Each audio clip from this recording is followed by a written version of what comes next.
네, 오늘 일단은 저번에 하다가 많은 미생물들부터 조금 간단하게 넘어가고, 오늘은 심장이 어떻게 짜는지 그것을 제가 이제 어제 그저께 심장이 어떻게 작용을 하는지에 대해서 이제 본과생들에게 강의를 진행을 했었는데, 어, 여러분들에게는 그것보다는 일단은 심장이 짜면 피가 그럼 어떻게 어디로 흘러가는지를 한번 좀 천천히 보려고 해요. 여러분들이 다 외우실 필요는 없고 일단 그래서 항생제부터 넘어가 보도록 합시다. 네. 그래서 항생제는 저희가 보통 타겟하는 게 우리 몸에는 없고 미생물에만 있는 것을 타겟해가지고 안전하게 죽이려고 한다고 했죠. 그래서 대표적으로는 박테리아 같은 경우는 펩티도글라이칸이 있었어요. 그래서 페니실린 계통의 보통 베타락텀 계통의 약이라고 하는데 그 약들이나 아니면 리보솜을 타깃하는 클린다마이신, 아미노글라이코사이드라는 약들이 있었습니다. 약 이름은 중요하지 않아요. 결과적으로 우리 몸에 없는 것을 타겟하는 그래서 첫 번째는 페티도글라이칸, 두 번째는 리보솜인데 이 리보솜이 우리 몸에 있는 리보솜과는 다르다. 원래 그래서 이 리보솜은 세포 내에서 단백질을 만드는 역할을 하는 애죠. 그래서 근데 이 박테리아에 있는 리보솜도 똑같은 역할을 하는데 박테리아의 리보솜을 타겟함으로써 걔네들이 단백질 합성을 못하니까 자라지를 못해요. 자라지를 못하고 독소를 만들어내지 못합니다. 그런 역할들을 하게 되고 곰팡이, 펀거스 같은 경우에는 무엇을 타겟한다 그랬죠? 얼고스테롤, 우리 몸에 있는 콜레스테롤과 똑같은 역할을 하는데 콜레스테롤이 아닌 그 진균은 얼고스테롤을 갖고 있다. 그래서 이 얼고스테롤을 타겟하더라라는 게 이 얘기였고요. 그러면서 여기까지 하다가 그러니까 저번 주에 강의가 끝났었는데 우리가 항상 우리 몸에 있는 박테리아들이 살고 있는 것만으로도 병원체로부터 우리 몸을 지켜주는 역할을 한다라는 그 예시입니다. 실제로 우리 몸 안에 여러분들 몸 안에도 다 항생제 내성균이 있을 수 있어요. 있을 수 있습니다. 실제로 항생제 내성균이 고령이 되면은 아무 일 안 해도 디텍션이 되는 경우들도 있어요. 그런데 왜 우리 몸에서는 항생제 내성균들이 디텍션이 안 되느냐? 그 항생제의 내성을 갖기 위해서는 간단하게 얘기하면 그 항생제 내성을 갖기 위한 무기를 메고 있어야 된다고 했죠. 굉장히 무거운 가방이나 짐을 하나 들고 있는 겁니다. 그 균이. 그러니까 안 들고 있는 균과 똑같이 달리기 경쟁을 하면 질 수밖에 없어요. 그래서 안 메고 있는 항생제의 저항성이 없는 균들이 어떻게 되냐? 얘네들이 더 빨리 자라고 더 잘 자라는 거예요. 그래서 얘네들이 우리 몸에서 자리도 차지하고 영양분도 다 차지하니까 항생제 내성이 있는 균이 힘을 못 씁니다. 그래서 굉장히 마이너한 집단, 소수 집단, 아니면 심지어는 거의 없는 상태까지 갈 수도 있게 되는 거죠. 그런데 문제가 뭐예요? 항생제를 사용하면 이 원래 있었던 균들이 죽는 거예요. 근데 항생제 사용할 때 그럼 얘네들은 죽는데 항생제의 내성을 갖고 있는 균들은 안 죽겠죠. 그래가지고 이 항생제의 내성균들만 살아남습니다. 근데 얘네들이 원래는 옆에 있는 친구들이 너무 많아가지고 공간도 없고 먹을 것도 없어가지고 딸려서 살던 애들이 옆에 있는 애들이 다 죽으니까 갑자기 살 공간도 많아지고 먹을 것도 많아진 거죠. 그래가지고 얘네들이 증식을 하기 시작을 해요. 그렇게 증식을 하면서 우리 몸에서 실제로 디텍션이 되고 그렇게 나타나는 게 항생제 내성균들입니다. 대표적으로는 제가 페니실린과 같은 계통에서 제일 중요한 구조가 베타락탐이라고 하는 구조가 있어요. 이렇게 네모나게 하는 링 구조인데 그것을 분해하는 효소를 분비하는 박테리아도 있고요. 그리고 페니실린이 붙어가지고 작용하는 곳을 구조적으로 조금 바꿔가지고 페니실린이 붙지 못하게 하는 것도 있고 여기는 제가 안 써놨네. 또 하나는 항생제를 퍼내는 내성 기전도 있습니다. 이건 항암제 내성 기전도 똑같아요. 항암제도 우리가 그냥 일반적으로 세포를 죽이는 항암제일 때 그 암세포가 MRP라고 멀티 드러그 레지스턴트 프로틴이라고 하거든요. 다제 내성. 이런 그대로 멀티가 있고 드러그가 있고 레지스턴트 다제 모든 웬만한 많은 약들의 레지스턴트 하게 만드는 프로틴이다 해서 MRP라고 하는데 어떻게 그러겠어요? 그냥 모든 약들을 퍼내는 거예요. 세포 밖으로. 그러니까 세포 안에서 작용을 못하게 하는. 그게 실제로 박테리아에서도 주요 내성 기전 중에 하나입니다. 요거를 아실 필요는 없고, 그래서 대표적으로 우리가 법정 감염병으로 크게 관리하고 있는 균이 두 가지가 있어요. 하나는 VRSA, 반코마이신이라고 하는 약물의 내성을 가진 스타필로코커스 아우레우스인데 우리나라에서 한 번도 보고되지 않았습니다. 우리나라에서는 없어요. 지금까지는 없어요. 그래서 걔는 넘어가고, 네. 그 다음에 이제 하나가 카바페넴이라고 하는 것에 레지스턴스를 갖고 있는 엔테로박테라이스, 장내, 장내 세균들입니다. 이 카바페넴이라고 하는 약은 굉장히 좋은 약이에요. 안전하고요. 첫 번째로는 안전하고.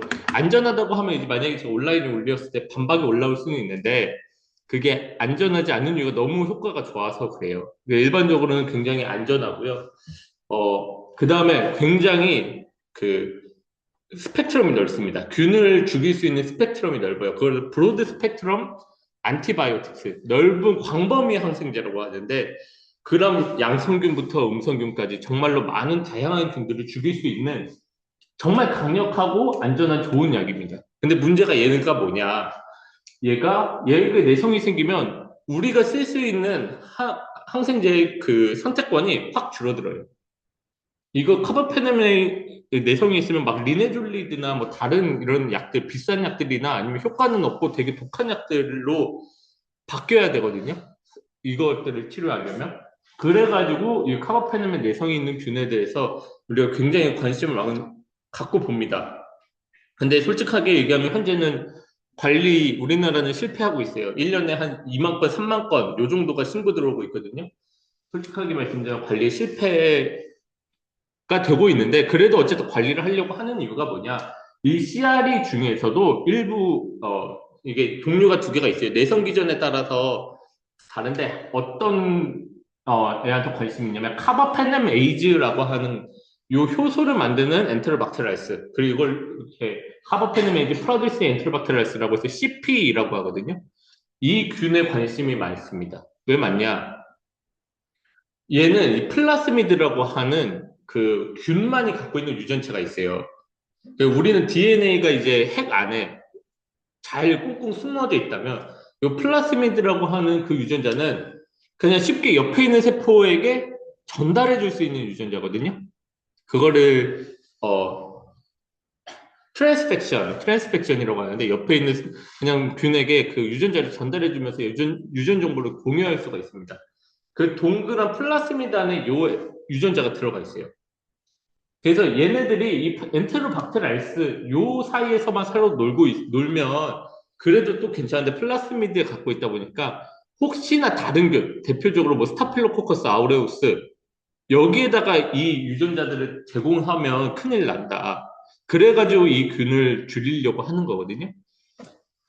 그래서 우리나라가 계속해서 관리를 하고 있는데, 여기 다 써놨네요.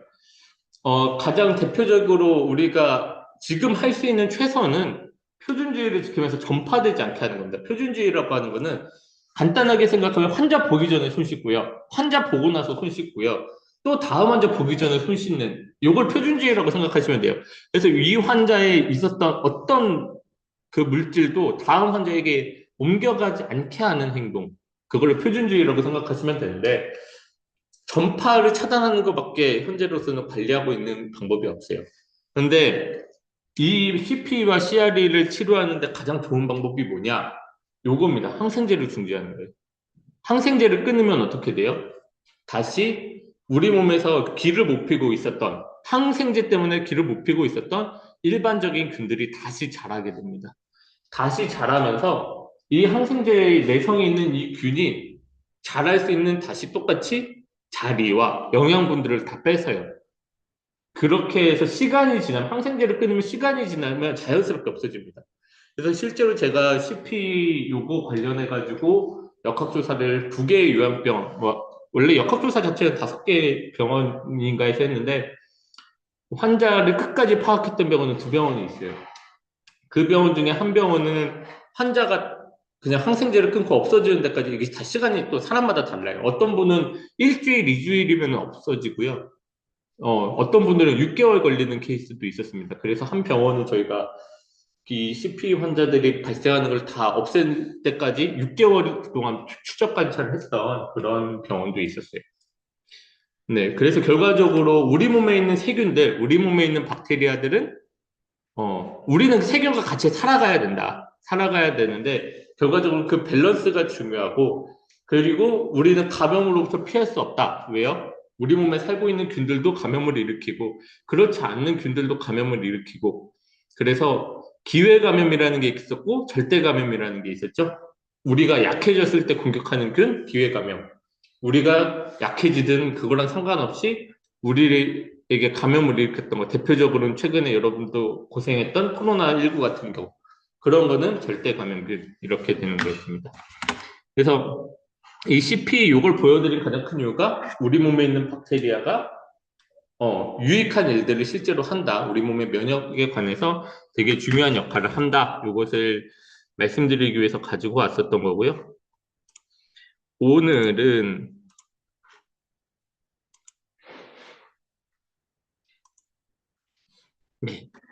심장이 이거 다 외우려고 하시면 큰일 납니다. 이거 외우면은 어, 여러분도 공부에 질려할 수 있어요.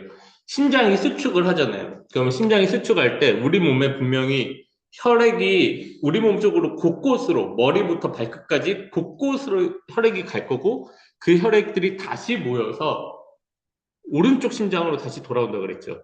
그 과정들을 간단하게만 봅시다. 간단하게. 그래서 오늘의 주제는 해부하게 될 겁니다. 그래서 심장이 어떻게 뛰는지에 대해서는 다음 주에 보기로 하고 오늘은 그래서 심장이 혈관을 어디로 어떻게 보내냐 그것을 한번 초점을 맞춰서 가보도록 합시다. 근데 제가 여러분들에게 설명을 하나 안 한 게 있어요. 제가 계속 어, 여기가 오른쪽이죠. 여기가 오른쪽이고 여기가 왼쪽이라고 계속 그렇게 얘기했잖아요. 여러분들이 아는 거와 반대죠. 항상 제가 근데 이걸 설명을 안 했어요. 왜냐하면 이게 해부학적 자세, 요거를 항상 기준으로 봐요. 의학에서는. 그래서 여기가 오른쪽입니다. 여기가 왼쪽이고. 그래서 엑스레이도 마찬가지예요. 저번에 폐 사진 보여드릴 때도 여기를 오른쪽이라고 하고 여기를 왼쪽이라고 한 이유가 다 이 자세에서 찍은 걸 기본으로 봐서 그래요. 그래서 이걸 해부학적 자세라 그러고요. 뭐 팔은 이렇게 하고 그 다 의미는 있는데 중요하지 않으니까 넘어가도록 합시다. 그래서 일단 우리 가슴에 있는 해부학부터 간단하게 보면요. 우리 가슴에는 중요한 장기가 두 개가 있죠. 물론 더 많아요. 네, 더 많고요. 대표적으로 심장과 폐가 있죠. 뭐 뒤에서 뭐 식도도 나오고 하긴 하지만 폐와 심장이 이렇게 있습니다. 그래서 폐 사이에 이렇게 심장이 딱 얹혀져 있어요. 그 위에 여기 뼈가 빗장뼈, 스터넘이라고 하는 뼈, 요 밑에 딱 심장이 놓여 있고요. 양쪽에 이렇게 폐가 크게 있습니다. 그러면 이 폐가 하나는 전신으로 보내는 거고 하나는 폐로 보내죠. 혈관을. 그게 전신으로 보내는 게 왼쪽 심실에서 좌심실, 레프트 벤트리클에서 나오는 요게 아올타가 돼요. 빨간색 요게 아올타. 대동맥이라고 합니다. 아올타. 그리고 오른쪽 심장에서 이렇게 나와서 양쪽으로 이렇게 뻗어가거든요. 이렇게 양쪽으로. 양쪽으로 뻗어가는 건 여기가 오른쪽 폐가 있고 여기가 왼쪽 폐가 있으니까 그렇죠. 이거를 풀모너리 아터리, 대동맥이라 그래요. 근데 보면은 오른쪽 심장이라고 했는데 이게 너무 잘 보이죠. 약간 심장이 이렇게 누워 있어서 그래요. 약간 누워 있어서 우리가 그냥 앞에서 보면은 오른쪽 심장이 조금 더 원래 오른쪽 심장이 좀 작아요. 그래가지고 여기가 오른쪽 심장인데 요렇게 나갑니다. 요렇게. 그래가지고 여기가 풀모너리 아터리, 아올타, 풀모너리 알터리가 될 거고 그리고 우리 몸에서 오는 모든 혈액들이 어떻게 들어와요? 어떻게 정맥을 통해서 우심방, 우쪽 심장으로 들어오죠. 그게 두 개로 나눠져 있어요. 크게. 심장을 기준으로 위에서 내려오는 피가 있고요. 심장을 기준으로 아래에서 내려오는 피가 있어요. 그거가 위에서 내려오는 거는 위라고 해서 스페리어라는 말을 씁니다. superior가 위라는 뜻이에요. 그리고 밑에는 inferior라는 말을 씁니다. 아래, 그래서 한글로는 상대정맥, 위에서 내려오는 정맥인데 큰 정맥이다 해서 상대정맥이라고 하고요. 아래에서 올라오는 거는 inferior vena cava, 하대정맥이라고 합니다. 이 두 개의 정맥이 오른쪽 심장으로 가서 여기서 또 피가 우심실로 가서 폐로 가는 거죠. 이렇게 대표적인 혈관들이 또 있는데 심장도 먹고 살아야겠죠.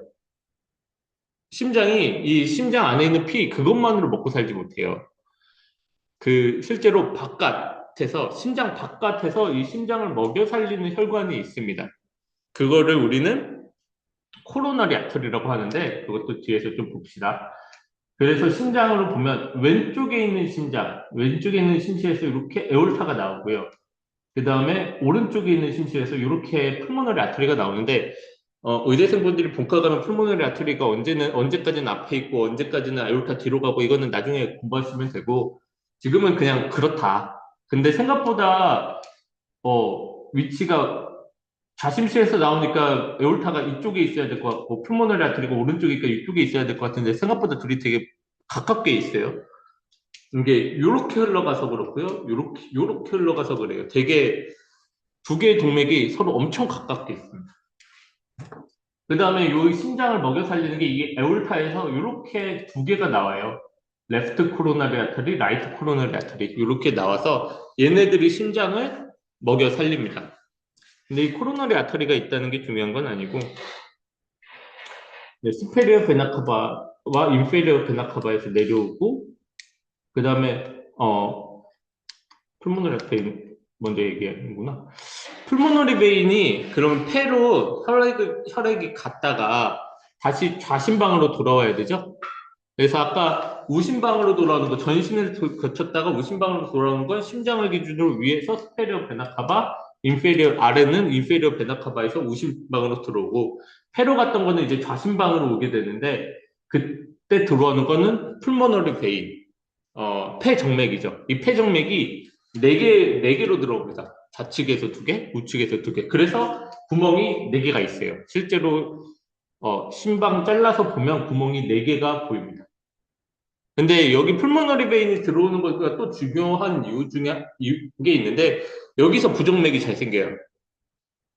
이 풀모너리 베인이 들어오는 이거는 그냥 임상적으로 여기서 이상한 전기들을 많이 만드는 경우들이 많아요. 그래서 우리가 실제로 막 심장이 자기 마음대로 전기를 만들고 있을 때, 우리가 원하지 않는 전기를 만들고 있을 때, 그 원인을 찾아서 좀 지져주거든요. 화상을 입혀가지고 죽여버립니다. 전기 못 만들게. 그때 좀 많이 죽이는 부분 중에 하나, 이 풀모너리 베인 있는 쪽을 많이 죽여요. 그리고 이거 심장 근육 자르면 이렇게 생겼거든요. 이걸로 여러분들이 아실 필요 없고, 이게 우리 먹는 거 뭔지 아세요? 여러분들 혹시 먹어보셨을까? 뭐랑 비슷하게 생겼어요? 이거 순대 먹을 때도 잘하면 나올 수도 있는데 염통이에요, 염통. 그래서 여러분들이 염통을 보면은 아마 이런 모양들을 보실 수 있을 거예요. 뭐 파필러리 머슬이고 뭐 한데 심장이 염통입니다. 그 모양을 생각하면 그게 근육들이구나 이렇게 생각을 하시면 돼요.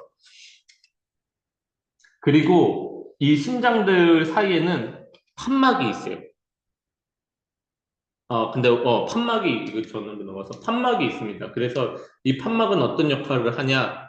역류하지 못하게 하는 겁니다. 이게 압력이 보통 높은 데서 낮은 곳으로 흐르는데 그게 이제 심장이 만약에 이완을 한다. 그러면 대동맥보다도 압력이 낮아지는 구간이 있거든요. 그럼 대동맥에서 피가 다시 넘어오면 앞으로 보는 게 의미가 없어지잖아요.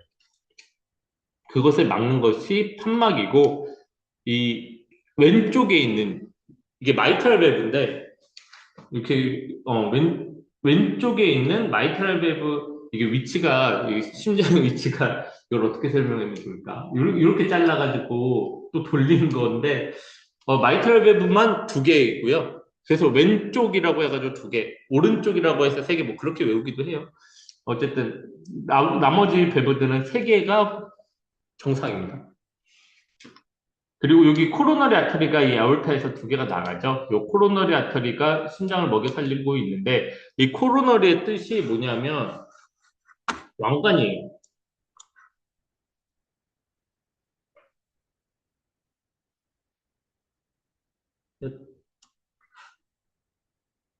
네. 코로너리의 뜻이 왕관입니다. 그래서 원래 우리가 코로나 바이러스도 바이러스 모양 보면 왕관처럼 생겼다고 해서 붙여진 이름이에요. 그리고 원래 코로나 맥주 있죠. 이게 지금 코로나 때문에 이미지가 되게 예전에 안 좋아졌다고 하는데 그게 왕관을 어쨌든 얘기해가지고 코로나 맥주 이렇게 회사가 만든 건데 코로나 바이러스라는 것 때문에 이미지가 너무 깎였어. 근데 어쨌든 이 코로너리 아터리도 왕관처럼 생겼다라고 해가지고 붙여진 이름입니다. 그래서 이 코로너리 아터리가 이렇게 심장 밖에서 잘 돌아가지고 심장 밖에서 얘네들을 먹여 살려요. 밖에서 안쪽으로. 심장 근육 밖에서 안쪽으로 먹여 살리는 근육인데, 얘네가 가끔 기형적으로 문제가 생기는 케이스가 있습니다. 아마 생각보다 흔한 케이스고, 이것도 생각보다 운동선수들은 증상이 실제로 발생해가지고 고생하는 경우들도 있어요. 이게 뭐냐면, 코로너리 아터리가 이렇게 밖에 잘 있어야 되는데, 진짜, 생각보다는 많은 사람이죠. 어쨌든 일부의 사람들은 이게 근육 안에 있습니다. 그럼 어떤 일이 벌어질까요? 심장이 강하게 수축할 때 네, 피가 나는. 맞아요. 그 일이 실제로 벌어집니다. 그래서 심장이 한다는 얘기는 심장이 지금 에너지가 필요한데 그때마다 여기에 혈관이 막혀가지고 에너지 공급이 안 돼요. 그거를 이제 마이오카디알 브리징이라고 하는데 마이오라는 말이 근육이라는 뜻입니다. 그리고 카디아라는 게 심장이라는 뜻이에요. 의학 용어 보면 조금 짜증나는 게 한 용어를 여러 개의 단어로 표현을 해요. 그래서 우리가 하트라고도 알고 있지만 카디움이 네, 심장을 뜻합니다. 그래서 마이오카디움이라고 하면 심장 근육, 심근이 되는데 그 안에 있는데 얘네가 수축을 하면 결과적으로 얘네가 또 에너지를 못 받으니까 심장이 빨리 뛸 때가 문제가 생기는 거예요. 심장이 천천히 뛸 때는 괜찮아요. 왜 또 괜찮냐면 그나마 이 코로너리 아터리로 돌아오는 건 이거는 피지올로지라서 그냥 흘려들으셔도 돼요. 심장이 이완할 때 코로너리 아터리로 블러드가 갑니다. 왜 그러냐면 이거는 원래 설명 안 하려고 했는데 그 심장이 수축할 때는 얘가 이렇게 아orta로 하고 이게 혈액이 확 나가잖아요. 그 속도가 있어요. 그래서 앞으로만 쭉 가는데 코로나리 아터리 보시면 에올타 뒤쪽에 있죠. 그래서 심장이 이완할 때 그때 에너지가 떨어지면서 혈류가 약간 이렇게 뒤쪽으로 갈 수 있게 되는 거거든요. 원래 계속 앞으로만 가는데 이완하면서 심장의 혈액의 속도가 떨어지고 압력이 떨어지면서 그때 코로너리 아터리로 혈액이 갑니다. 이완할 때 가요. 이거는 저 본과생들한테도 설명 안 했는데, 네, 여기서 설명해. 그래가지고, 심장이 천천히 뛸 때는 괜찮아요. 심장이 천천히 뛸 때는 괜찮은데, 빨리 뛸 때 에너지도 많이 필요한데, 그때마다 눌려가지고 에너지 서플라이 공급이 안 되니까, 그래서 문제가 생길 수 있는 임상적인, 네, 케이스가 있습니다. 그래서 요게 좀 그림이 위키피디아 아닌가? 이게 그림이 되게 잘 나왔어가지고 가지고 왔는데요. 좌심실이 이렇게 있어요. 우심실이 이렇게 있고. 근데 생각보다 그림이 잘못 그려져 있고, 우심실은 요것보다 얇습니다. 좌심실은 요것보다 두꺼워요. 훨씬 두껍고, 훨씬 얇아요. 근데 어쨌든 좌심실에서 이렇게 에올타로 여기 뒤쪽으로 나가는 요 채널이 있고, 오른쪽에서 이렇게 나가서 풀모널리 아트로 가는 요 채널이 있고, 이쪽에 라이트 에이트리움, 이쪽에 레프트 에이트리움. 우심방, 좌심방이 있고요. 우심방에는 아까도 얘기했다시피 SVC, IVC가 이쪽으로 들어오고 좌심방에는 풀모너리 베인이 4개, 왼쪽에서 2개, 오른쪽에서 2개 혈류가 들어오게 됩니다. 그래서 얘네가 수축하면 이렇게 혈액이 가는데 여기 보시면은 풀모너리 아터리는 나갔다가 오른쪽으로 가는 건 이해되시죠? 근데 이제 아울타 같은 경우에는 그 풀모너리 아터리 위로 이렇게 올라갔다가 다시 내려오거든요. 그래서 이 돔 형태를 만들어요. 그거를 우리가 아까 여기가 아울타 대동맥이라고 했는데 대동맥이 이렇게 돔 형태를 만든다 해서 아울틱 아치라고 합니다. 아치 형태. 그래서 이렇게 올라갔다가 내려오는 요 모습을 보여주게 돼요. 그런데 여기 요 아치에서 보시면은 세 개의 구멍이 있죠. 위로 올라가는, 그러니까 요 심장을 기준으로 위로 올려보내는 큰 게 세 가지의 브랜치, 이 가지들이 있습니다. 요걸 하나씩 또 살펴보면 첫 번째, 오른쪽으로 가는 거는 이렇게 크게 하나가 있고요. 왼쪽으로 가는데 왼쪽으로 그냥 위로 쭉 올라가는 거 하나, 옆으로 가는 거 하나.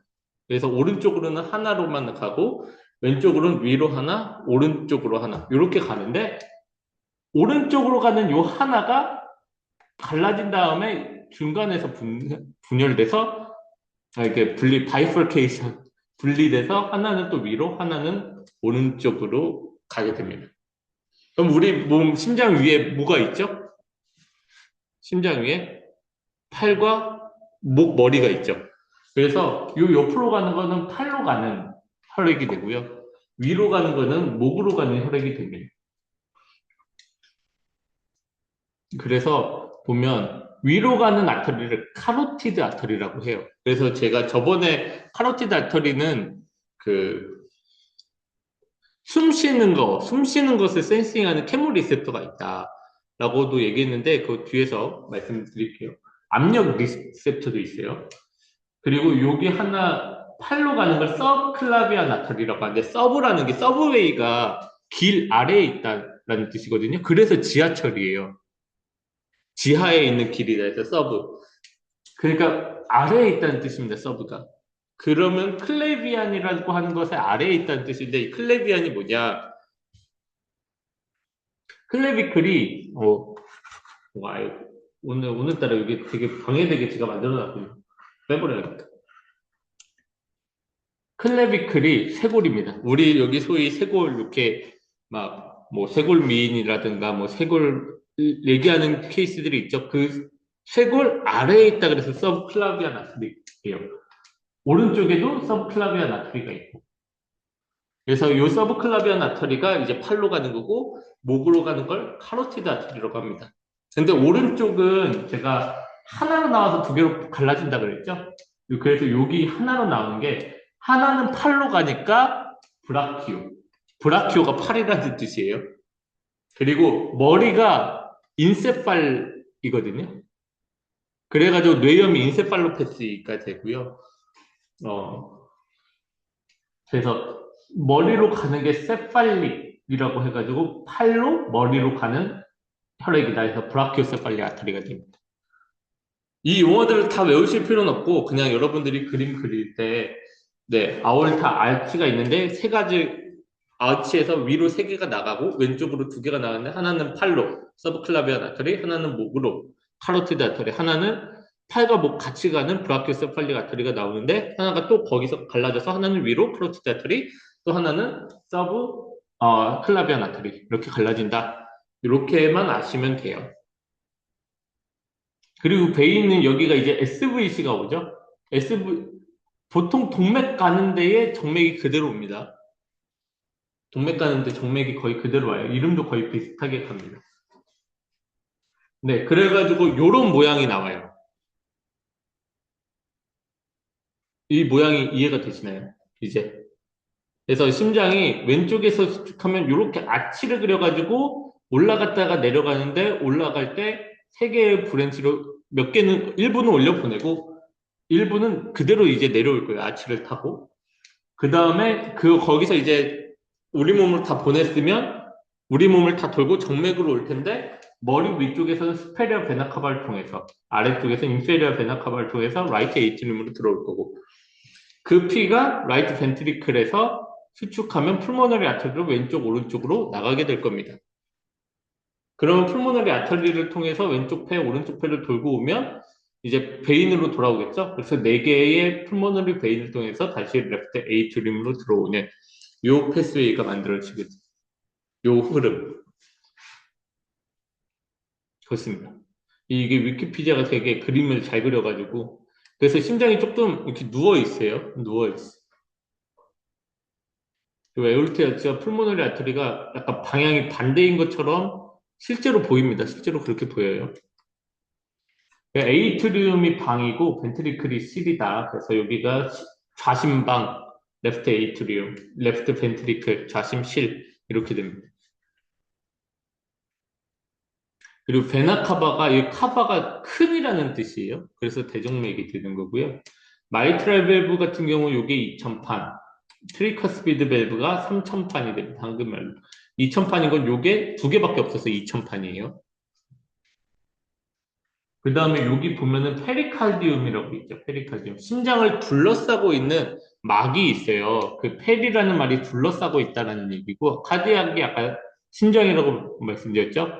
이 페리칼디움이 이 막에 의해서 둘러싸고 있는데, 그, 요것도 원래는 많은 역할들을 합니다. 실제로 여기에 염증이 생기거나 칼시피케이션이 그 석회화가 돼서 딱딱해지거나 아니면 여기 사이에 액체가 생기면 문제가 생겨요. 그 혹시 드라마에서 갑자기 가슴에 피 딱 주사 꽂아가지고 피 뽑아서 사람 살리는 그런 거 많이 보셨나요? 여기 학생분들 많이 보신 것 같고 갑자기 주사 두 가지 그 우리가 드라마 소재로 잘 쓰는 두 가지가 있어요. 하나가 그냥 가슴에 그 바늘을 꽂아요. 그럼 갑자기 공기가 슉 나와. 그러면서 사람을 살리는 거 하나가 있고요. 또 하나는 이렇게 주사위를 이렇게 눕혀가지고 여기 심장 쪽에 넣어요. 명치 쪽에 넣으면 피가 나와. 그렇게 사람을 살리는 경우가 있는데 두 개가 좀 달라요. 그 주사로 피를 빼는 게 요 페리카디움과 심장 사이 여기에 피가 쌓인 거거든요. 그럼 여기에 피가 쌓이면 심장이 늘어나지 못하게 막아버리죠. 그래서 심장이 수축하고 있어도 하고 싶어도 피가 안 들어오니까 늘어날 수 없어서 그래가지고 사람이 이렇게 기절해가지고 죽기 일부 직전까지 갔거든요. 그걸 카디악 탐폰이라고 하는데 심장이 눌리는 겁니다. 심장이 눌리는 거. 그게 여기 이 페리카디움과 심장 사이에 액체가 생겨서 문제가 생긴 응급 상황이에요. 우리 드라마에서 피 뽑는 거. 또 하나는 이거는 그냥 흘려들으셔도 되는데 저번에 잠깐 얘기한 것 같기도 하지만 그 바늘로 콕 꽂았을 때 공기가 퓨 하고 나가면서 사는 것 그거는 이제 긴장성 기흉이라고 하는데 여기 이렇게 폐가 있잖아요. 이 폐에 구멍이 뚫린 겁니다. 그럼 기흉이 생겨요.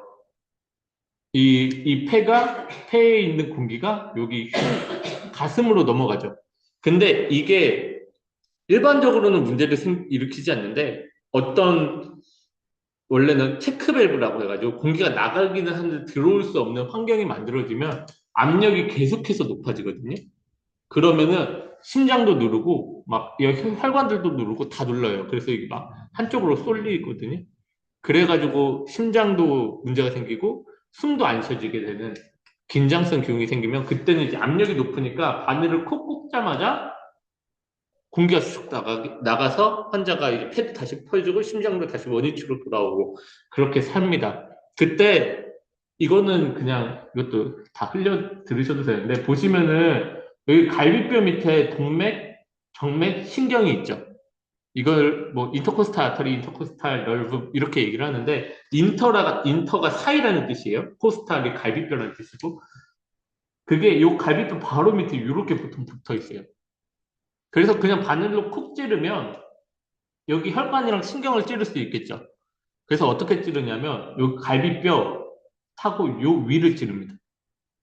요 위를 찌르면 여기는 혈관이랑 여기는 그게 없으니까 안전하게 찌를 수 있죠. 그래서 찌르는 위치도 원래는 정해져 있어요. 그래서 그냥 이렇게 팍 꽂으면 원래 안 돼요. 그 갈비뼈 딱 따라가지고 그 위로 가서 위에서 이렇게 꽂아서 찍어야 됩니다. 어쨌든 요 흐름까지 이해를 하셨으면 네, 훌륭하십니다.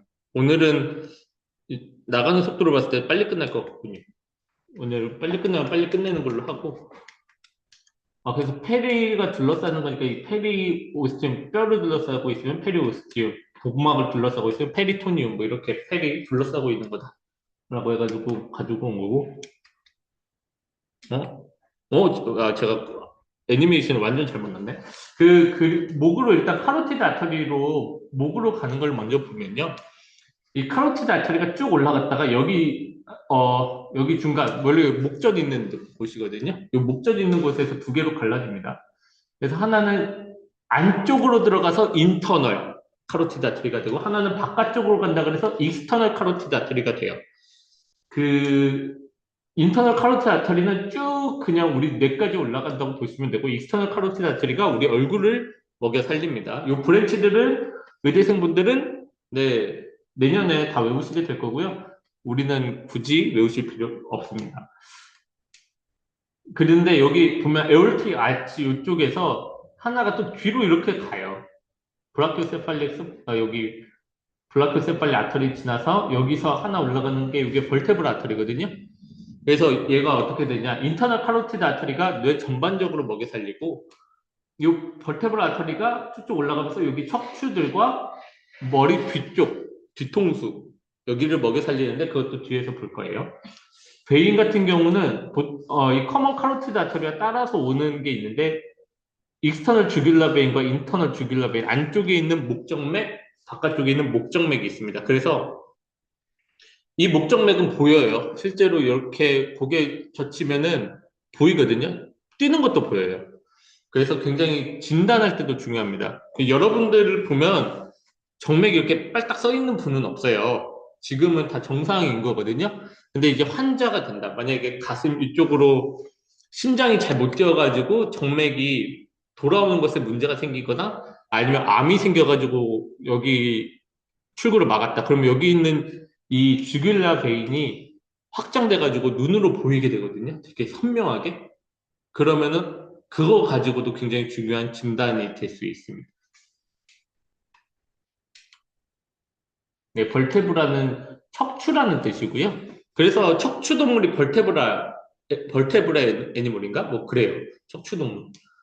벌테브라가 척추고요. 주귤라 혹은 서비칼이 목입니다. 그래서 여기 있는 척추를 서비칼 스파인이라고 해요. 경추. 그래서 서비칼 스파인이라고 하고, 이 경추가 나가면, 네, 큰일 나죠. 사지마비가 됩니다. 요게 뭔지 아시겠어요? 요거는 딴 얘기지만, 요게 뭔지 아시겠어요? 이게 뭘 것 같아요? 여기도 써놓긴 했네. 써놓긴 했네. 이게 혈관 때문에 써놨는데, 갑상선입니다, 이게. 사이로이드가 여기 목젖 바로 아래 이쪽에 있어요. 그래가지고 의사 선생님들이 이렇게 만지면 그거는 갑상선 만지는 걸 가능성이 높아요. 요즘. 특히 여자분들 같은 경우에는 그 뇨즐이나 갑상선암이 남자보다 훨씬 많다 보니까 그렇게 지금 검사를 해서 찾아내는 경우들이 있는데 요즘은 보통 초음파로 검사를 합니다. 그리고 이제 아까 인터널 카로티드 아터리 올라갔죠. 머리로. 그리고 뒤쪽으로는 벌테브라 아터리가 뒤에서 올라가요. 이게 당연히 이거 다 외우실 필요 없고, 네. 이렇게 원을 만들어요. 그래서 이걸 아나스토모시스라고 하는데 그것까지는 아실 필요 없지만 어쨌든 한쪽 혈관이 막히더라도 다른 쪽으로 이렇게 가가지고 머리를 돌 수 있게 해줍니다. 그래서 요게 인터널 카로티드 아터리, 이게 딱 중간에 중심을 잡고 있는 게 인터널 카로티드 아터리고, 요 뒤쪽 벌테브라 아터리가 가지고 양쪽에서 모여요. 왼쪽 벌테브라 아터리, 오른쪽 벌테브라 아터리가 모여가지고 바실라 아터리가 됩니다.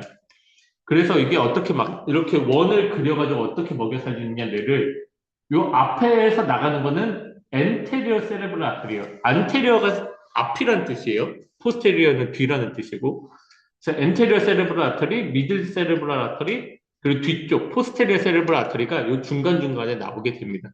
어쨌든 얘네들이 다 나오는 거는 인터널 카로티드 아터리와 베르테브럴 아터리가 중요한 역할을 하는데, 걔네들이 서로 쭉 연결되면서 원을 만들어요. 그게 이제 서클 오브 윌리스라는 사람이 발견했다고 해가지고 서클 오브 윌리스가 되는데, 거기에서 앞쪽으로 먹이는 앞쪽 혈관 엔테브라 세레브라 아터리, 중간 애들을 먹이는 미들 세레브라 아터리, 뒤쪽을 먹이는 포스테리어 세레브라 아터리가 나온다. 그렇게 아시면 되겠습니다. 네. 의대생분들은 요 중간중간 요것도 당연히 다 외우시게 될 거지만 네, 그거는 그때 가서 외우시고요. 결과적으로 이런 구조가 어떤 의미가 있냐? 잠깐 앞에서도 말씀드렸는데, 만약에 이쪽 혈관에 문제가 생겼어요. 그러면은, 원래는 인터널 카로티드 아터리가 여기 왼쪽 앞쪽 엔테리어 세레브럴 아터리로 이렇게 넘어가서 앞쪽 뇌를 먹여줘야 되는데, 여기가 막혔으면은 못 가겠죠, 원래라면. 근데 연결되어 있잖아요. 그래서 오른쪽에서 나온 인터카로티드 아터리의 혈관을 통해서 여기 왼쪽에 있는 레프트 세레브럴, 안테리어 세레브럴 아터리도 먹여 살릴 수가 있는 거죠. 그러니까 이쪽 하나의 혈관이 일부 막혀도 반대쪽에서 혈액이 넘어올 수 있어서 결과적으로는 죽지 않는다. 뇌가 죽지 않는다. 이런 구조를 만드는 굉장히 유익한 일이 생깁니다. 근데 이게 팔에서도 나오거든요. 팔에서도 나오는 거 이따가 봅시다. 네. 이 팔에서 나오는 거는 아까 서브클라비안 아터리가 이제 여기 쇄골 밑으로 가는 서브클라비안 아터리가 있다고 그랬죠. 그 서브클라비안 아터리가 이렇게 팔로 오르면 브라키알이 팔이라는 뜻이에요.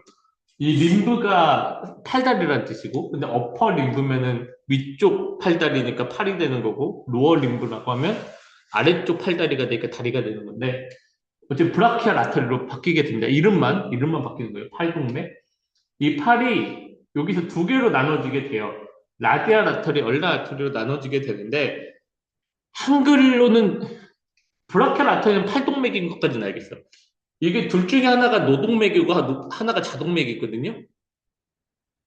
한글로 들으셔도 모르겠죠? 저도 잘 모르겠어요. 그래서 그냥 네 모르셔도 되고 저희가 보통 맥박, 진맥 잡는 요거 있죠? 진맥 잡는 동맥 그게 라디알 아터리입니다. 그래서 엄지손가락과 연결되죠? 이 맥박 잡는 거 라디알 아터리인데 이 반대쪽에서 얼라 아터리도 흐르고 있고 여기서 보면 아치를 만들고 있어요. 아까 뇌에서도 이렇게 동그랗게 만드는 거랑 똑같이 여기서도 아치를 만들어서 서로 연결되어 있으니까 어떤 일이 벌어져요? 한쪽이 막혀도 반대쪽에서 먹여 살릴 수 있게 되는 거죠. 실제로 그렇습니다. 그래서 뒤에서 중요한 테스트 하나가 나올 거고요. 그리고 이 정맥들이 쭉쭉 돌아가서 이제 정맥이 될 텐데 저희가 이렇게 팔 폈을 때 제일 잘 보이는 베인 있죠. 그게 메디안 큐비탈 베인이라고 합니다. 이쪽 팔에 여기 네모나케 큐비탈이 있는데 딱 중간에 있다 그래서 메디안 큐비탈 베인이라고 해요.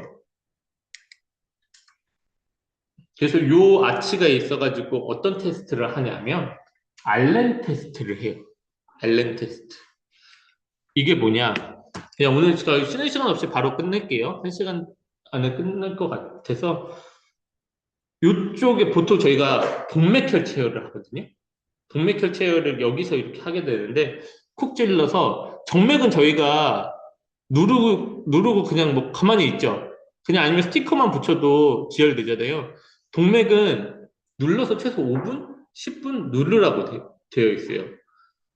그래서 정맥혈 체열을 하고 지혈을 할 때 5분, 10분 이렇게 누르고 있는데 동맥을 누르면 원래 5분, 10분 누르면 얘네가 이제 죽어가기 시작할 거 아니에요.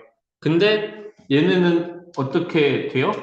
얘가 누르고 있어도 얘가 얼라 아터리가 먹여 살리면 되죠. 레디오 아터리를 누르고 있어도 이게 발달되어 있는지를 확인하는 검사입니다. 그래서 실제로 어떻게 하냐면 얼라 아터리와 라디알 아터리 둘 다 이렇게 눌러서 혈액을 막아요. 혈액을 막으면 손이 하얘지겠죠. 이거 혹시 여러분들도 했나? 정전기 놀이 안 하셨어요? 여기는 하셨고 똑같은 건데 알렌 테스트가 이렇게 해서 두 쪽을 막으면 이게 손바닥 전체가 하얘지잖아요. 그때 한쪽 여기 란디알 아트리가 아니라 얼라 아트리 이쪽 한쪽만 떼도 손이 전체적으로 다시 빨개집니다. 근데 만약에 이 아치가 잘 발달되지 않은 사람이다. 그러면 이쪽은 빨개져서 다시 피가 돌 텐데 이쪽은 계속 하얗겠죠. 그럼 그쪽 그 사람에게서는 그쪽 팔에서 여기 동맥 체열하면 안 돼요. 지혈하는 과정에서 여기 손에 문제가 생길 수 있으니까. 그래서 ABGA를 하기 전에, 동맥혈체를 하기 전에 하는 검사가 알렌 테스트가 됩니다. 왜 하시는지 알겠고, 왜 이런 일이 벌어지는지도 아시겠죠? 네. 그래가지고, 위로 넘어가는, 이 아울티 아치에서 위로 가는 세 개의 브랜치를 우리가 간단하게 봤습니다. 그럼 이제 내려오는 브랜치를 볼 거예요. 이제 내려오는 브랜치를 정말로 간단하게 볼 건데, 이렇게 아치를 만든 다음에, 쭉 내려갑니다. 쭉 어디까지 내려오냐? 이게 허리까지 쭉 내려와요. 그 내려오는 과정에서 먼저 브랜치가 되는 게 실리악 트렁크입니다. 이 실리악 트렁크가 뭘 매겨 살리냐? 우리 가슴까지, 이렇게 가슴에서 올라왔다 내려가서 복부가 있죠. 복부 위쪽을 먹여 살린다고 생각하시면 돼요. 복부 위쪽이 뭐가 있어요? 간이 있고, 비장이 있고, 위가 있고, 위 뒤쪽에, 췌장은 위 뒤쪽에 있습니다. 위 뒤쪽에 팬크레아스가 있고, 이 아터리들 각각 모양이나 이런 것들을 여러분이 아실 필요는 없고, 첫 번째로는 실리악 트렁크가 와서 위쪽 위장관들을 먹여 살린다. 그걸 아시면 되고요. 그리고 이 아터리랑 거의 흐름이 비슷하게 베인들이 있다 그랬죠. 근데 포탈 베인은 한 번 더 거친다 그랬잖아요. 그래서 여기 위로 가거나 여기 듀오데넘 이쪽으로 갔던 베인들, 스플래닉 베인들 다 다시 간으로 돌아옵니다. 간으로. 포탈 베인을 거쳐서 그 다음에 IVC로 가요. 그래서 정맥을 두 번 거치는 시스템, 캐필러리를 두 번 거치는 시스템이 여기서 완성이 되고요. 그 다음 또 내려가면 그 다음에는 뭐가 있어요? 위아래에 소장이 있죠. 소장과 대장 일부. 대장에서 오른쪽 부분. 대장이 이제 소장이 이렇게 음식물이 내려와가지고 쭉쭉쭉쭉쭉 소장을 엄청나게 열심히 돌고 왼쪽 대장부터 가서 이렇게 한 바퀴 돌아서 오른쪽으로 간 다음에 직장으로 나오는 구조예요, 변이. 그때 먼저 오른쪽, 요쪽 대장까지 먹이는 대가 어떤 아터리냐? 수페리어 메젠테릭 아터리가 됩니다. 그럼 수페리어가 있으면 인페리어가 있겠죠. 수페리어가 위고 인페리어가 아래니까. 아까 베나카바, 수페리어 베나카바, 인페리어 베나카바 얘기했잖아요. 그러면 이 나머지 그런 대장들, 요 나머지 대장들, 직장들, 항문까지 요 인페리어 메젠테릭 아터리가 먹여 살리게 됩니다. 그래서 아orta가 이제 복부로 쭉 내려오면서 중간중간 세 번 이렇게 브랜치가 나오는데 하나는 위쪽 장관을 위쪽 위랑 간 이런 것들 먹여 살리는 실리악 트렁크가 나오고 조금 더 내려가서 이제 소장이랑 대장 일부를 먹여 살리는 스페리엄 메젠테리 아터리가 나오고 조금 더 아래로 내려가면 나머지 이제 대장, 직장 얘네들을 먹여 살리는 인페리엄 메젠테리 아터리가 나오는 거죠. 네. 요거는 참고하시면 되고요. 혹시 그림을 여러분들이 자세히 보실 때 참고하시라고. 그리고 대장도 여기가 시쿰이고, 어센딩 콜론, 트랜스버스 콜론, 디센딩 콜론, 시그모이드 콜론, 렉툼, 이렇게 되는데, 간단, 그건 뭐 한글로는 어렵고, 저도 이게 한글로 굳이 아실 필요 없고, 대장, 여기가 직장, S 직장, 여기가, 어, 렉툼, 렉툼이 여기에 직장. 그래서 여기가 변을 보관하고, 여기까지 변이 오면 그때는 신호가 오는 곳이에요. 그래서 여기에 변이 보통 쌓이면 신호가 오는 거고, 렉툼에 쌓이면. 근데, 그리고 에이너스가 항문. 요렇게, 이렇게 되는데, 그냥 참고로, 맹장염이라고 하잖아요. 우리가 맹장염. 이 맹장염이 원래 심쿰이거든요. 심쿰. 근데 그러니까 한글과 영어가 다른 거예요. 그 맹장염이라고는 우리는 하는데 영어로는 어펜디사이티스라고 해요. 이 시쿰이라고 하는 요 맹장에 붙어 있는 꼬리 같은 요기 하나가 있어요. 그 퇴화돼가지고 되게 작은 동물마다 달라요. 이게 큰 동물도 있고 작은 동물도 있는데 사람 같은 경우에는 굉장히 작습니다. 그, 이 작은 부속기관 같은 게 어펜딕스. 원래 어펜딕스라는 뜻이 그냥 보려면 보고, 그 논문 같은 데서 어펜딕스다. 보려면 보시고 말려면 마시고 참고하시려면 참고하세요. 뭐 그런 의미예요. 그러니까 추가로 넣기는 넣는데 중요하진 않으니까 볼 사람만 보세요. 이런 게 어펜딕스인데 그거에 염증이 생긴 게 맹장염입니다. 그래서 원래 맹장에 생기는 건 아니고 네, 맹장의 끝에 붙어 있는 어펜딕스에서 생기는 거다. 딱 봐도 되게 자르기 좋게 생겼죠. 그래서 수술이 되게 쉬워요. 물론 저는 수술할 수는 없지만 그 의사가 될 때, 외과 의사가 될 때 보통 제일 먼저 하는 수술이 이게 됩니다. 맹장염. 딱 이렇게 배만 잘 이렇게 들어가면 여기만 이렇게 딱 묶어가지고 자르면 될 것 같죠? 실제로 그렇게 잘라요. 네. 그 다음에 또 이게 아까 스페르 메젠테릭 아터리 요게 있잖아요. 이 스페르 메젠테릭 아터리 바로 밑으로 12지장이 지나갑니다. 근데 여기 12지장과 이 스페르 메젠테릭 아터리 요 사이에 지방층들이 있어요. 지방층들이 있어가지고 원래는 이 서로 공간이 확보가 되는데 가끔 이게 어떤 문제가 생기냐면 지방층 때문에 이 공간이 생긴다 그랬잖아요. 살을 갑자기 확 빼면 요 공간이 확 없어집니다. 그럼 어떤 일이 벌어지냐? 요 SMA, 요 아터리가 요 12지장을 눌러버려요. 그러면 이때 치료법이 다시 살 찌우는 거예요. 실제로. 이게 모든 사람들에게 다 하는, 살을 급격하게 뺀다고 해서 다 생기는 건 아닌데, 생길 수 있다. 살이 급격하게 빠지면 요 SMA가 듀오데넘 12지장을 누르면서, 갑자기 심한 복통과 굴톡, 이런 증상들을 호소할 수 있습니다. 그래서 갑자기 살이 빠지면서 생기는 대표적인 증상, 요거를 SMA 스페르 메젠테릭 아터리가 눌러가지고 생기는 거기 때문에 SMA 신드롬이라고 해요. 네. 그냥 해부학만 하면 재미없으니까 중간중간에 그 해부학적 구조에 따른 임상을 좀 넣었어요. 외우기만 하면 재미없다. 우리 몸의 베인 시스템은 이렇게 되어 있는데, 포탈 베인을 통해서 이렇게 오고, 밑에 있는 거는 다 모여서 인페리어 베나 카바로 가요. 인페리어 베나 카바로 쭉 올라가고, 포탈 베인 거쳤던 것도 나중에 다 인페리어 베나 카바로 합류해서 이렇게 올라가게 됩니다. 그래서 레날 베인 뒤에서 볼 거고요. 고나달 베인은 이건 생식기라는 뜻이에요.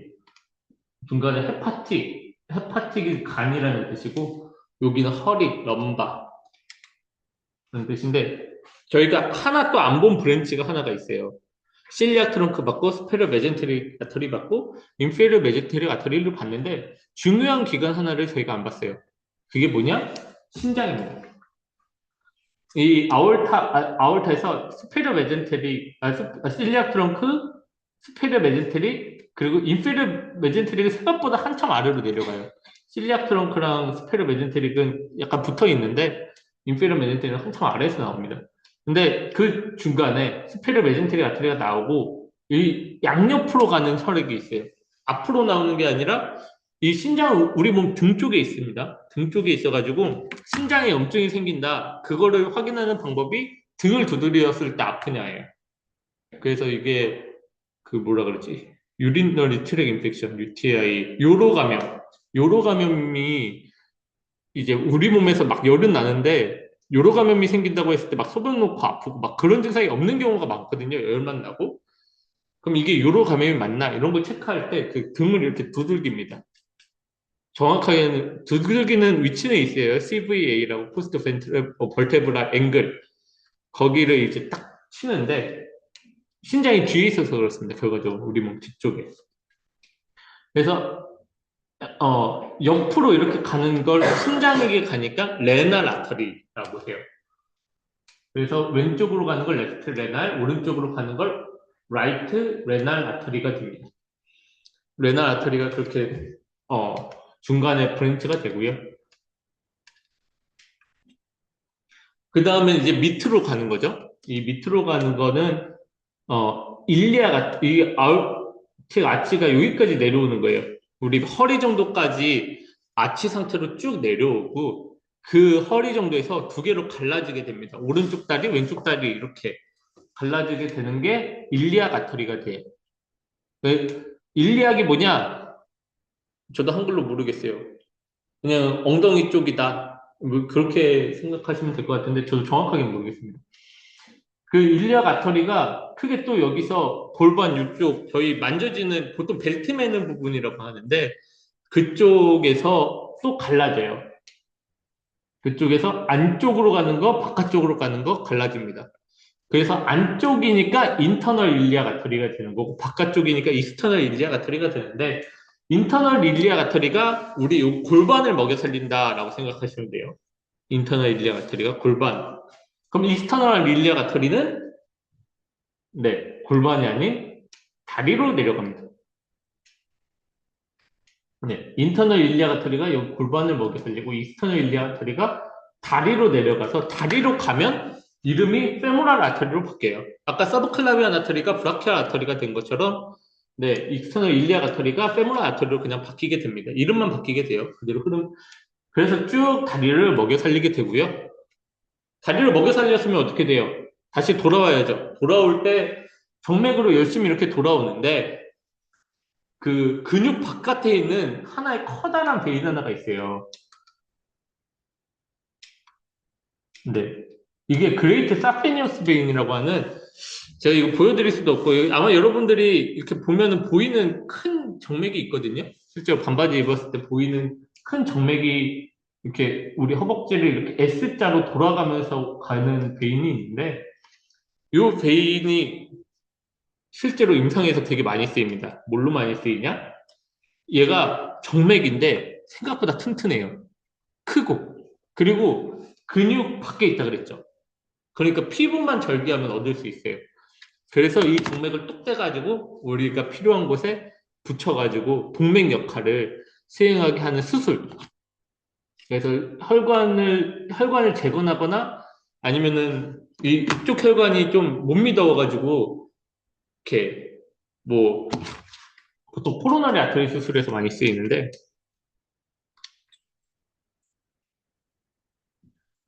캐비지라고 하는 수술 뭐 중요하진 않습니다. 만약에 요 아터리가 여기가 막혔다, 마음에 안 든다. 그러면은 요 위에 있는 혈관과 요 밑에 있는 혈관 이렇게 연결해주면 막힌 부분 스킵해가지고 연결해주면 피가 그대로 갈 수 있겠죠. 그런 거 그걸 이제 캐비지라고 하는 수술의 이름이 있어요. 우회술. 그거 할 때 이 방금 말씀드린 다리에 있는 그레이트 사피너스 베인을 사용을 합니다. 그래서 결과적으로 우리 몸에서 심장이 뛰었을 때 피가 우리 몸을 어떻게 가는지에 대해서 오늘 공부를 했어요. 그래서 이것만 간단하게 마무리하고 마칠 건데, 네, 심장이 이렇게 뛰면서 밖으로 나가면 아ortic 아치로 나가면 위로 이제 세 가지 브랜치가 있었죠. 하나는 이제 브라키오세팔릭 트렁크. 그래서 오른쪽은 하나의 트렁크 나오고 왼쪽은 카로티드 아터리 그리고 서브클라비안 아터리 이렇게 두 개로 나눠져서 갔고요. 그리고 그 브라키오세팔릭 아터리도 결과적으로 두 개로 나눠져서 카로티드 아터리 그리고 세팔릭 아터리로 갔습니다. 그 다음에 그 위로 가면 이게 커먼 카로티드 아터리가 요 목쯤에서 두 개로 분리가 됐어요. 안쪽으로 가는 카로티드 아터리, 바깥쪽으로 가는 카로티드 아터리.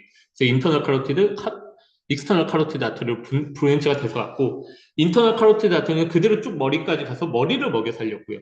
익스터널 카로티드 아터리는 우리 얼굴들을 먹여 살립니다. 얼굴들과 여기 갑상선, 목, 비관 이런 것들을 먹여 살리고 팔로 가는 아터리는 브라키알 아터리는 이렇게 브라키알 아터리를 서브클라비안 아터리에서 브라키알 아터리로 바뀌고 이쪽 우리 팔꿈치 이쪽에서 두 개로 갈라져서 뭐 하나는 얼라 아터리 하나는 라디아 아터리 그래서 라디아 아터리가 우리 맥박 잡는 데 쓰이는 동맥이라고 했죠. 그렇게 가서 이 팔에서 아치를 그려요. 팔에서 아치를 그려서 한쪽 라디아 아터리를 눌러도 이 반대쪽에서 오는 얼른 아터리가 손바닥을 살리니까 이쪽에서 체열을 해서 5분 동안 혹은 5분 이상 지혈을 해도 문제가 없었던 케이스가 있었죠. 그게 머리에서도 똑같이 일어났습니다. 중간에 이제 뒤쪽은 벌테브라 아터리가 쭉 올라왔고 우리 그쪽으로 올라왔던 인터널 카로티 아터리가 두 개가 올라와서 버테브럴 아터리는 뒤쪽을 먹이고 인터널 카로티 아터리가 그 외 나머지 전반을 먹이는데 근데 이게 서로 원으로 연결되어 있었죠. 그래서 원으로 연결되어 있는 서클 오브 윌리스로 연결되어 있어가지고 한쪽이 막혀도 먹이는데 지장이 없는 이런 형태가 됐었습니다.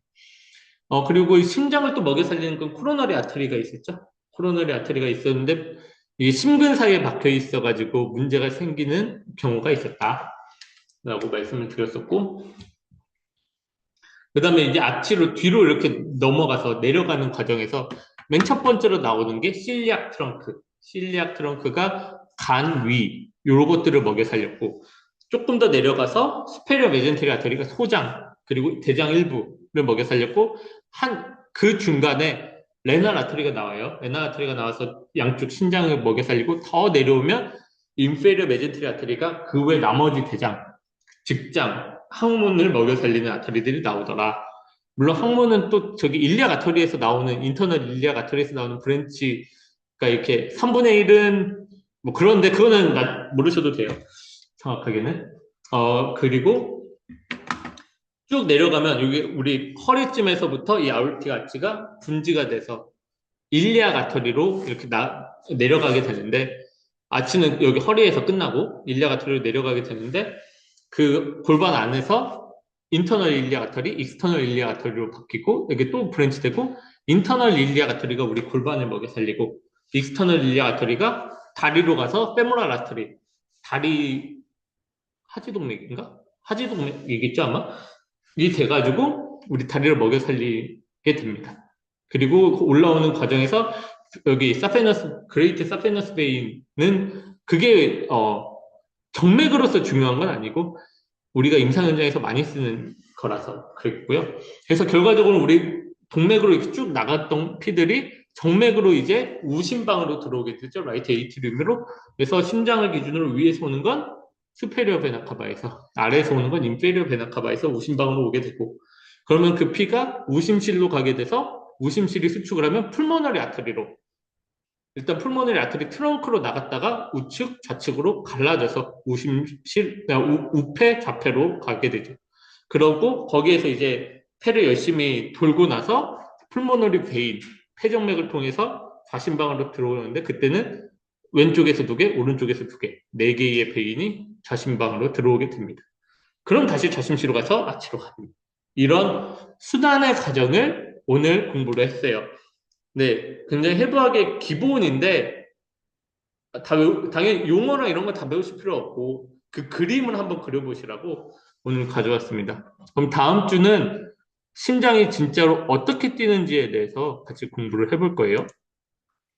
오늘 생각보다 제가 쉬는 시간은 없었지만 빨리 그냥 달려도 될 것 같아서 오늘 여기까지